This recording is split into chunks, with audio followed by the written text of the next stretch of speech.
दोस्तों, आज के वीडियो में मैं आपको लक्ष्मण जी के साथ में घटी एक सच्ची घटना बताने जा रहा हूँ। तो आप वीडियो को एंड तक ज़रूर सुनिएगा। अगर आपको वीडियो पसंद आए तो वीडियो को लाइक करें, कमेंट करके बताएं कि अगली वीडियो मैं किस टॉपिक पर लेकर आऊँ। अगर आपको मेरे वीडियोस पसंद आते हैं तो आप मेरे चैनल को सब्सक्राइब भी कर सकते हैं। अगर आपके साथ भी कोई सच्ची घटना घटी हो तो वो आप मुझे मेरे इंस्टाग्राम पर भेज सकते हैं, जिसका लिंक मैं आपको दूंगा नीचे डिस्क्रिप्शन बॉक्स में। तो ज़्यादा बड़ा इंट्रो ना करते हुए बढ़ चलते हैं आज की कहानी की ओर। मेरा नाम लक्ष्मण है।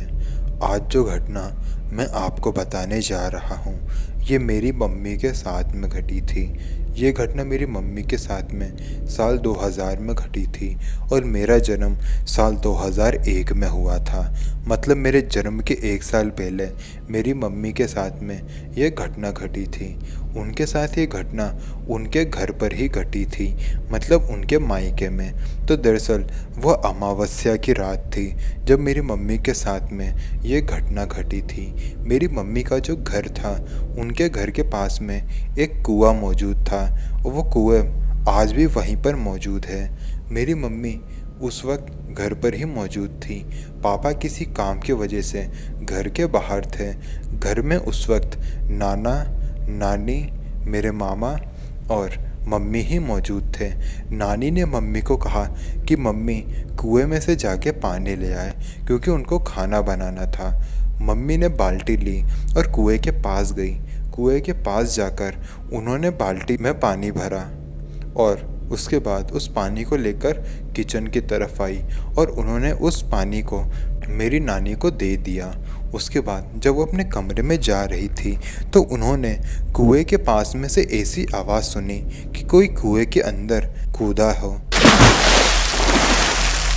जैसे ही मम्मी ने ये आवाज़ सुनी तो मम्मी कुएं के पास गई।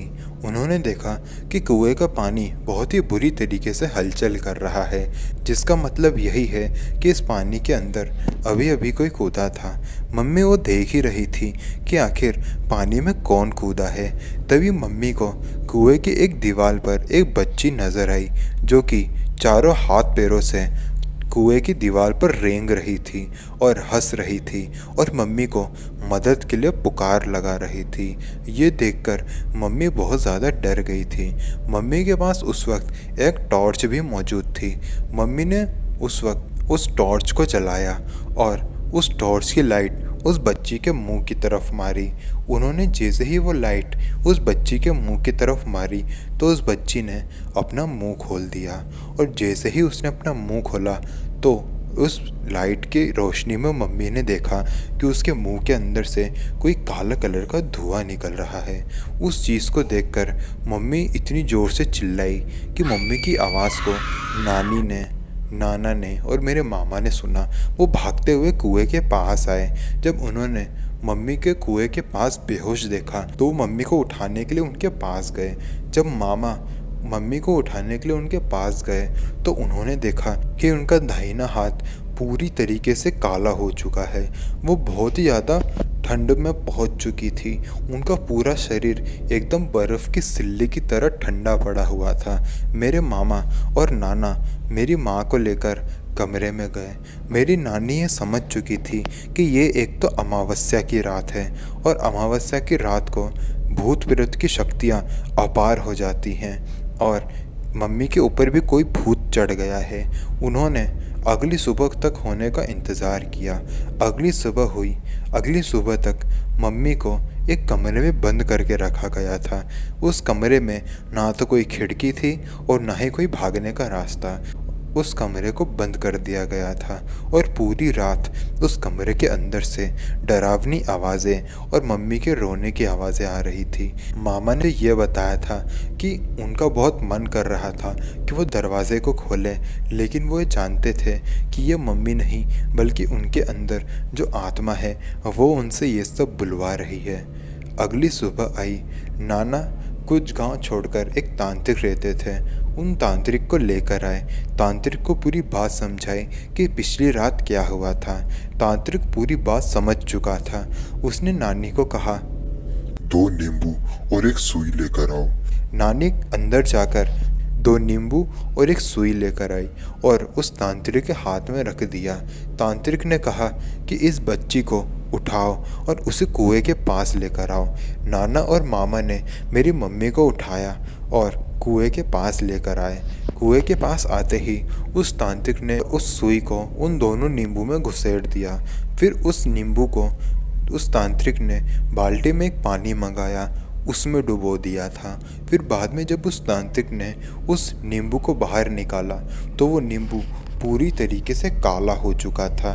मम्मी के अंदर जो आत्मा थी वो मम्मी के शरीर से निकल के उस नींबू के अंदर जा चुकी थी। ऐसा तांत्रिक ने मामा को बताया था। मम्मी को उस वक्त का कुछ भी याद नहीं है। मम्मी को बाद में मामा ने ये बात बताई थी। मम्मी का शरीर भी धीरे धीरे करके नॉर्मल टेम्परेचर में आ रहा था और उनका दाहिना हाथ जो कि एकदम काला हो गया था वो भी अपने असल रूप में आ रहा था। मतलब शरीर के अंदर जो आत्मा मौजूद थी वो उस नींबू के अंदर चले गई थी और उस नींबू को उस तांत्रिक ने अपने पास रखा और कहा कि वो अमावस्या की रात थी और कुएं के पास उस रात को एक अदृश्य शक्ति मौजूद थी और वो अदृश्य शक्ति ने जैसे ही इस बच्ची को देखा तो वो इसके अंदर आ गई और फिर वो सब हुआ जो कि आप जानते ही हैं। उसके बाद वो तांत्रिक वहाँ से चला गया। जाने से पहले उसने कहा था कि वो उस नींबू को किसी ऐसी जगह जाके छोड़ के आएगा जहाँ से ये आत्मा कभी भी वापस ना आ पाए।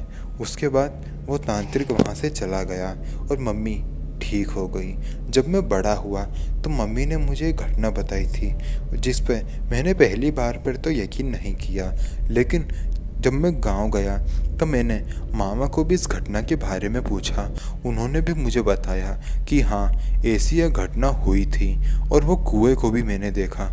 आज भी वो कुआं वहीं का वहीं है और आज भी जब मैं उस घर के तरफ जाता हूँ तो उस कुएं को ज़रूर विज़िट करता हूँ। और इतनी डरावनी घटना जो मेरी मम्मी के साथ घटी है मैं आशा करूँगा कि किसी और के साथ ना घटे।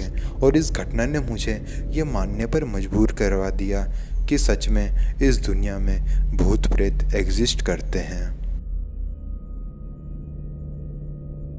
तो दोस्तों वीडियो पसंद आई तो वीडियो को लाइक करें, कमेंट करके बताएं कि अगली वीडियो आपको किस टॉपिक पर चाहिए। अगर वीडियो पसंद आई तो वीडियो को लाइक करें। मिलते हैं अगले वीडियो में, तब तक के लिए जय हिंद, जय भारत।